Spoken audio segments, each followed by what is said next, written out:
DevilNeverCry. DmC Devil May Cry, to this very day, remains a controversial title. A reboot that came into fruition when the DmC series was at its peak, that arguably failed to do what it set out to, and in this video, we're going to be playing DmC start to finish, and getting our money back. My name is Dante.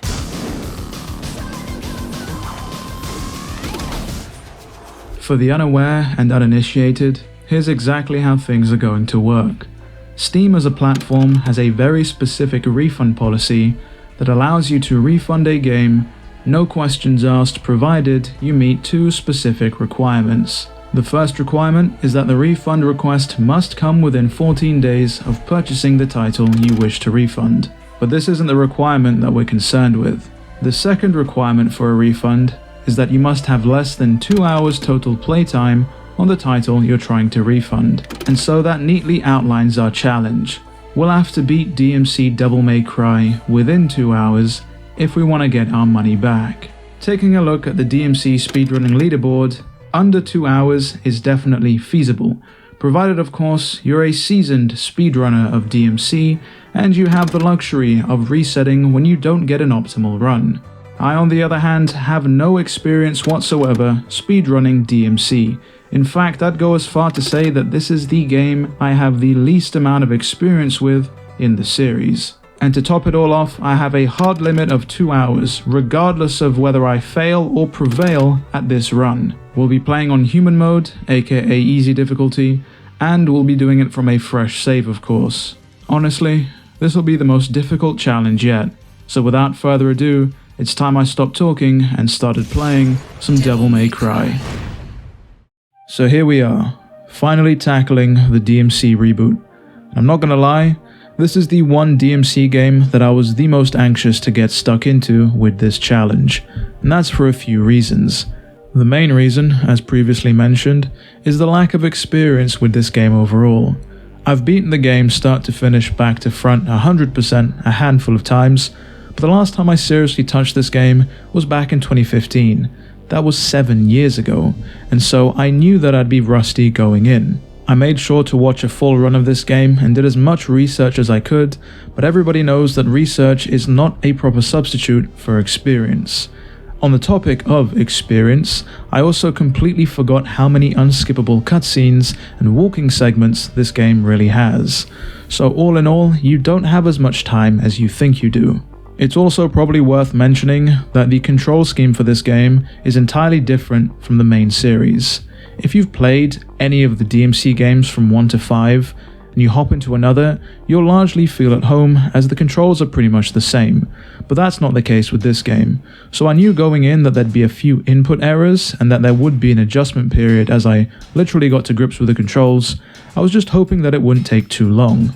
And on the topic of erroneous inputs and perfect execution, there'll be a few skips and potential sequence breaks that I will be attempting in this run. Most of them will be at the start of the run and are seemingly fairly simple, but net you back some decent time. And there's one big one that I'll be going for towards the end of the game, which I am quite anxious about. It literally is a make or break skip, so I won't spoil how things go. But as you can see here in Mission 1, we have a very limited moveset to work with, so as such we'll be using Dante's standard 4-hit Rebellion combo. There's a section here with an absolutely crazy Ferris wheel, which you can knock enemies into to kill quite quickly, and then we're going to access a divinity statue mid-mission to increase the damage our standard combo does. We then come across the boss of this mission, the Hunter. What we do here is we tag this boss until it goes down, and then when it's on the ground we hit not only its arm but its face at the same time, allowing us to basically melt this boss's health so fast we skip a whole phase. And that brings us on to mission 2. At the start of this mission, I'll pick up the Stinger move and its upgrade. Stinger is an attack which throws Dante towards an enemy quite violently, but can also be used in traversal to cross horizontal sections of ground quite rapidly. You'll see me couple this move along with Dante's dodge roll to get to my objectives quite fast. This mission tasks us with moving through the abandoned Sparta household and picking up a set of weapons and abilities for Dante. The first weapon we pick up is the demonic battle axe Arbiter, though we're not going to use this weapon until we pick up its pause combo, the Trinity Smash, which does an immense amount of damage. After doing some platforming in a fever dream, we pick up Dante's next ability, the Ophion Whip. Think of it like Nero's Buster from DmC 4. It allows us to pull enemies towards us, but also pull us towards enemies. Its use is not just limited to combat, you'll see it get used quite heavily in platforming sequences as well. Our final pickup of Mission 2 is the Angelic Scythe Osiris. This is a weapon that we'll be using sparingly in this run, in fact we'll only use it for one specific purpose, and that is to parry attacks. The Prop Shredder move of the Osiris has an incredibly large hitbox, which makes it the go-to move to parry incoming attacks. And with that, we come to Mission 3. At the start of this mission, we'll be picking up the Angel Evade ability, which will allow us to evade up to 3 times in mid-air. This is going to be used for traversal purposes. We'll also be picking up the Enemy Step or Jump Cancel ability. It has its uses in combat, as you're able to cancel the recovery of aerial moves as well as their cooldown, but it's also needed for a sequence break coming up in this mission. As soon as we load into this mission, we're going to pull ourselves up to these flying enemies and then jump off of them to get up to the rows on the platform, allowing us to skip 2 forced encounters and an entirely lengthy platforming sequence. Thrown once again into another dream sequence, Dante this time picks up the Angel Dash ability. This is going to be our main mobility option going forward, as it is the fastest way to traverse through the game.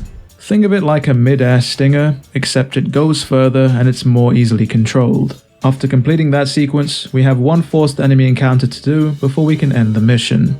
At the start of this mission, we refund the Stinger upgrade as we'll no longer be needing it. Instead, we pick up the Trickster Dash and the Trinity Smash pause combo for the Battle Axe. This is the demo mission that we got to play all the way back in 2013, so I'm quite well versed with this. This mission initially tasks us with getting rid of a couple of demon cameras. Normally you'd have to do a quite lengthy platforming sequence, but with some enemy step trickery we're able to skip most of that. We take on some more forced encounters before we have to take out 2 cameras this time. Again, by doing some enemy stepping, we're able to avoid the majority of the platforming, allowing us to simply take on the rest of the enemies and progress on. We then are introduced to the Tyrant enemy. This is an enemy that likes to charge at you and is largely only vulnerable from the back. Provided you demon pull him when he's not looking at you, you can then wail on his weak spot, taking him out quite quickly. We then complete more platforming before ending the mission.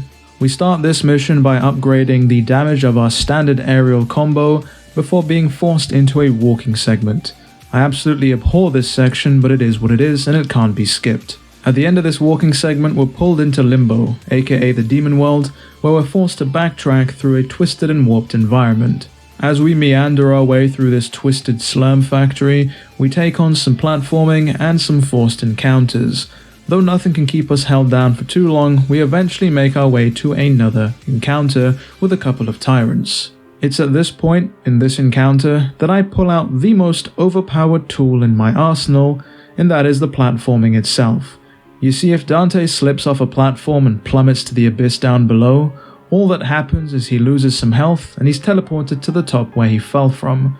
But if enemies take that same fall, they're not so lucky. They fall into what's known as a kill box, which I guess you can infer exactly what it does from its name.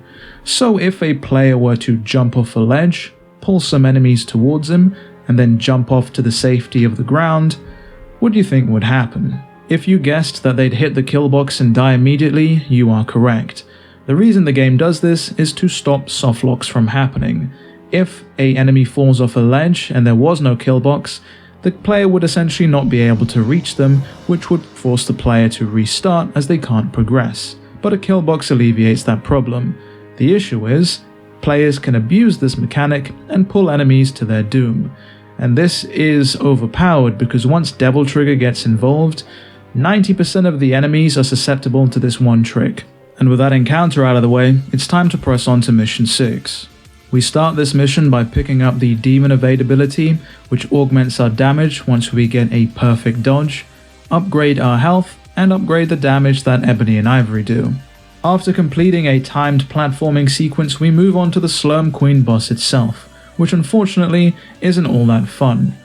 All we have to do is hit this boss's hands and face a couple of times before pulling out a few adjacent pipes and the boss is over and done with.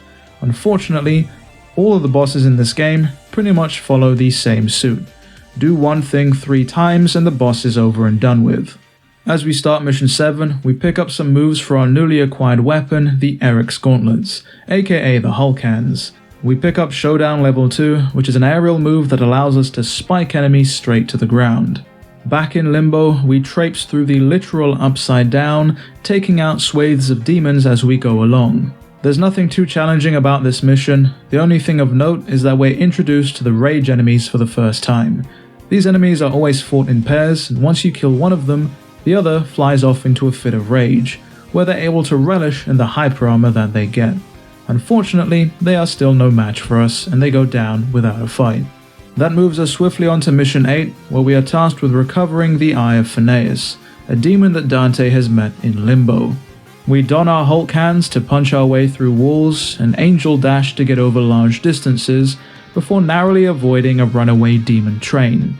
In fact, in one encounter, we're able to knock enemies into a train to kill them almost immediately. A killer commute, you could say. Before long, we are thrust into what I can only describe as a giant glass bowl, where we find Phineas's eye and are forced to fight off a set of harpies, taking care not to step on the fragile glass too much as it will eventually crumble before our feet. And in classic DmC fashion, we are then forced to backtrack to the start of the mission before it ends. Mission 9 starts off with an homage to DmC 2 and its floaty mechanics, as we literally float our way into an encounter with the witch. Typically, this enemy is annoying to deal with if you let it do its thing, but a simple prop shredder from the Osiris weapon will get rid of its shield, allowing you to go to town with whatever weapon you choose. After completing that encounter and doing some platforming, Dante picks up his favorite demon fidget spinner and we are thrust into another dream, this time unlocking Dante's Devil Trigger. In this game, it gives us a massive boost to our damage, regenerates our health, and puts all enemies into a helpless state, allowing us to wail on them to our heart's content. We then manage to find a divinity statue, allowing us to upgrade our Devil Trigger bar just once and pick up a few Devil Stars we'll need much later in the game. We then put our Devil Trigger to good use as we play volleyball with some of these demons' heads and spike them into the abyss below our feet. It's not long before Phineas congratulates us on finding our own inner demon and the mission ends. Mission 10 is a boss fight against everyone's favorite news presenter, Bob Barbas. We have to hit a couple of switches on the ground, leaving his giant floating head vulnerable to being wailed on.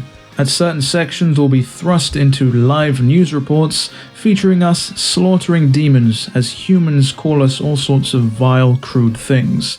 But with our ego undamaged and our body unharmed, we're able to complete this boss. We start off mission 11 with a new weapon on our hands, the Aquila.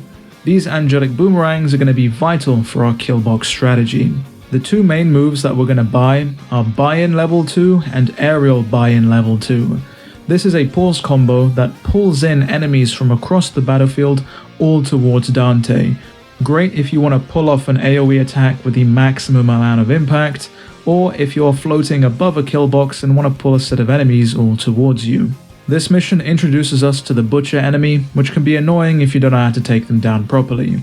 We're going to simply wait for them to throw their buzzsaws at us, or we're going to parry them with the Osiris prop move, allowing us to wail on them as they are defenseless. We continue to travel through the Order's base whilst we're in Limbo, as a SWAT team clears it out in the human world, which means that at points we'll be simply waiting for doors to open up, which can be quite annoying. Towards the end of the mission, we're also introduced to the Dream Run enemies, notorious for being tricky to deal with, but a combo meal of our Devil Trigger and the Trinity Smash puts them to sleep for good. Mission 12 opens up with another rather drab sequence. We have to help Cat traverse through the human world whilst we're in Limbo. Great in concept, except when you're trying to blitz through this game, it often means that you've already done the objective and you're just waiting for the AI to catch up. It does get better, however, as the end of the mission is nothing but pure combat. You have to tackle wave after wave of demon as Virgil starts deleting his internet search history. Now, this isn't really much of a fight, as the killbox strategy can also be employed here to take out 95% of the enemies, which is exactly what we do bringing us on to mission 13. This mission tasks us with infiltrating Lilith's nightclub so that we can kidnap her for nefarious means. Of course, Lilith was expecting this, so we have a whole smorgasbord of activities thrown at us. Namely combat, floors that are too spicy if you don't have the right weapon equipped, and a whole heap of platforming drenched in fluorescent neon. Our best bud, the Dream Runner, comes back for round 2, bless his heart, where we thoroughly clap his cheeks yet again with the power of Devil Trigger. Before long, there's a real panic at the disco as Dante makes it to the main dance floor and tears these enemies asunder. As Dante finishes throwing it down on the dance floor, we move on to mission 14, The Last Dance, where in a peculiar turn of events, we end up beating up a giant demon baby. Sure, it's Mundus's baby, but still a giant baby. We end up smacking its face up a couple of times, allowing Lilith to pop out of its side like a weird appendage, and we smack her up too as she's defenseless. And anyway, weird boss aside, we move on to the next mission. This mission is short, sweet, and to the point, just like the cutscene before this, which I wish I could have shown you, where Virgil, in his infinite wisdom, provides a sniper rifle abortion. Why he does this? I don't know.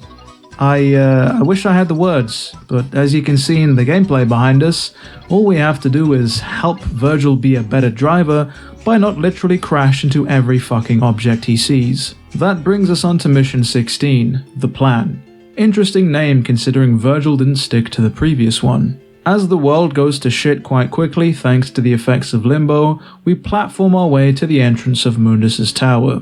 Upon entering, we are set upon by a Dream Runner who we quickly dispose of thanks to the power of a Devil Star and our Devil Trigger. As we make our way up the corporate ladder at Mundus's company, we cross a bridge when we come to it, fight off another Dream Runner, almost die thanks to elevator music in Surprise Surprise and Elevator, come across a bridge full of so many lasers Resident Evil's Red Queen would be proud of it, head outside to catch our breath before completing another platforming section and ending the mission. And with bated breath, I move on to the mission that I was dreading most of all. This mission contains a skip or sequence break that I absolutely have to nail if I want to get this done in under 2 hours. After all, I've got 4 missions left and only 20 minutes left on the timer. The issue, of course, is that this sequence break is a little more tricky than the others to pull off, and I've never done it before. On this specific platform, 2 enemies spawn, a Hell Knight and a Frost Knight. We're going to get rid of the Hell Knight as we don't need him, and then we're going to whittle away the health of the Frost Knight. We want it to be 1 hit away from death.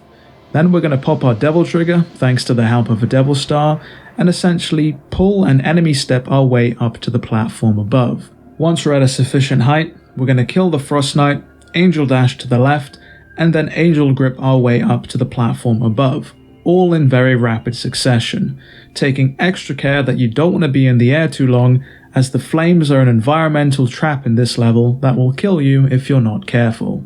You have to make sure and take extra care that the enemy dies before you Angel Dash and try and grip yourselves up to the platform, otherwise the grip point won't spawn and you won't be able to go up. Unfortunately for me, I completely fumbled this sequence break.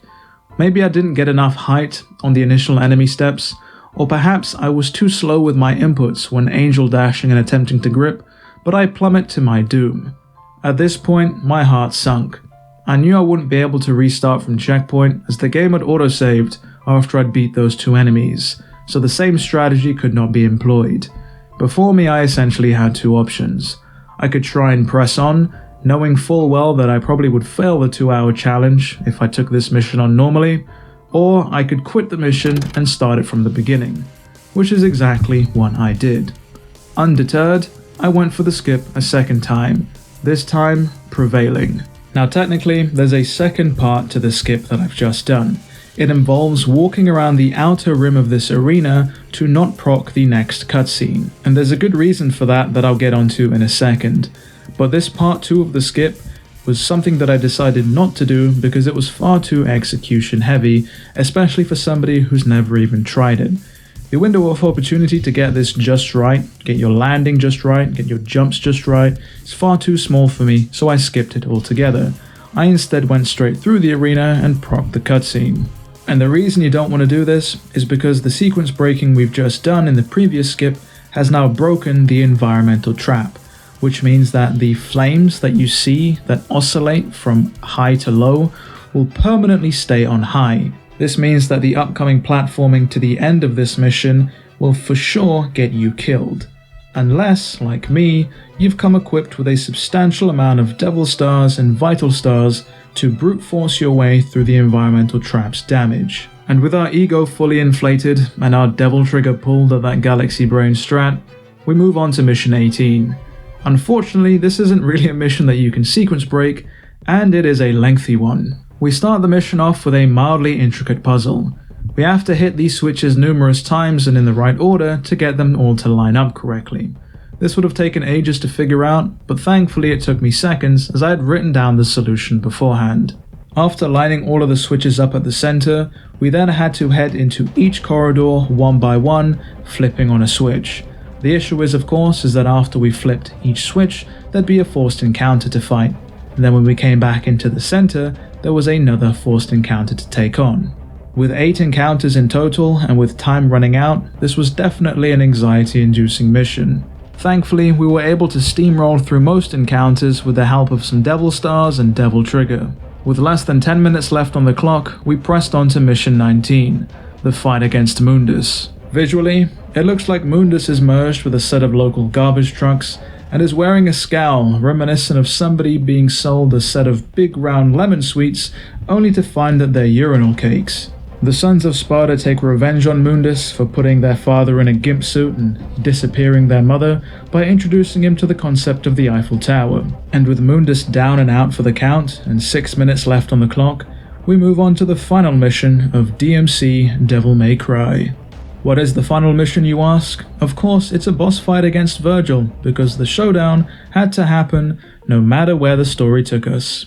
And boy am I glad this boss plays nothing like the Virgil we know of the classic series.